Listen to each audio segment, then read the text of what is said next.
తుంగభద్ర ప్రాజెక్టుపై national dam safety authority నియమించిన నిపుణుల కమిటీ కీలక అంశాలను తెరపైకి తెచ్చింది. తుంగభద్ర డ్యాంకు సంబంధించి మొత్తం 33 గేట్లు మార్చాల్సిందేనని సూచించింది. 70 ఏళ్లుగా అవే గేట్లు వినియోగిస్తున్నారని, నిజానికి డ్యాం గేట్ల జీవితకాలం 45 సంవత్సరాలని తెలిపింది.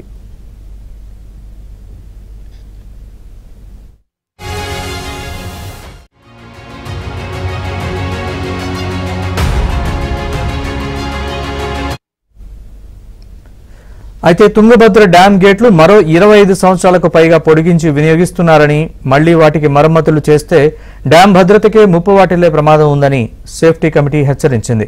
ఆంధ్రప్రదేశ్, కర్ణాటక, తెలంగాణ 3 రాష్ట్రాల జీవనాడిగా ఉన్న తుంగభద్ర జలాశయానికి ఉన్న 33 పాత గేట్లను పూర్తిగా తొలగించి కొత్త వాటిని ఏర్పాటు చేయాల్సిందేనని కమిటీ సూచించింది.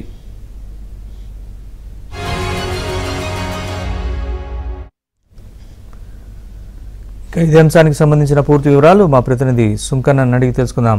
సుంకన్న చెప్పండి, national dam safety authority Tungabhadra జలాశయానికి సంబంధించి ఏ అంశాలను వెల్లడించింది? పూర్తి అప్డేట్స్.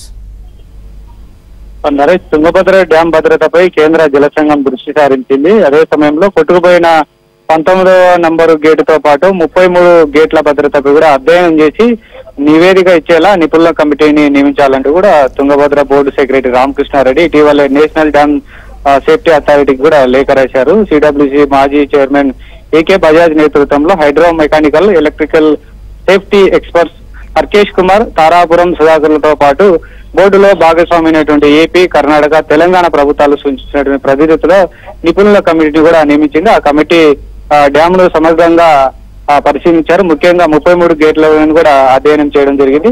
ఏపీ నుంచి బోర్డు సభ్యుడు సి నాగరాజు, తెలంగాణ నుంచి మరికొంతమంది ఇంజనీర్లు, అదేవిధంగా కర్ణాటక రిటైర్డ్ సెక్రటరీ సీతాగంగప్ప బృందం కూడా పర్యటించి రేడియల్ క్రష్ గేట్లతో పాటు గ్యాలరీని కూడా పూర్తి స్థాయిలో అధ్యయనం చేశారు. ఆనకట్టపై ఉన్నటువంటి షట్టర్లతో పాటు రాతి కట్టడాన్ని ఉదయం నుంచి రాత్రి వరకు కూడా క్షుణ్ణంగా పరిశీలించాడు.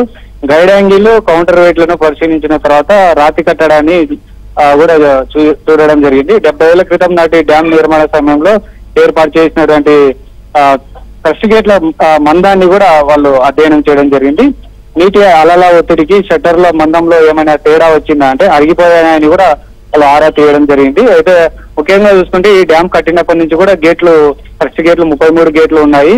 సో కాబట్టి వాటిని ఖచ్చితంగా మార్చాల్సిందే, ఎందుకంటే వాటి వ్యాలిడిటీ కూడా అయిపోయింది. ఇంకా 25 ఏళ్ళు అదనంగా వినియోగించారు కాబట్టి ఒకవేళ కొత్త గేట్లు ఏర్పాటు చేయకుండా పాత గేట్లకే మరమ్మతులు చేస్తే జలాశయానికే ప్రమాదం పొంచిందని కూడా నిపుణుల కమిటీ రిపోర్ట్ లో విషయాలను కూడా పొందుపరచడం జరిగింది. మరోవైపు ఇటీవలే 19వ గేటు కొట్టుకుపోయింది పోయినలో. దాటిని ఆ సమయంలో నిపుణుల బృందము ఏదైతే గేట్ల అమెరికా నిపుణులైనటువంటి కన్నయ్య నాయుడు ఏదైతే చేసినటువంటి కృషిని అభినందించడం జరిగింది.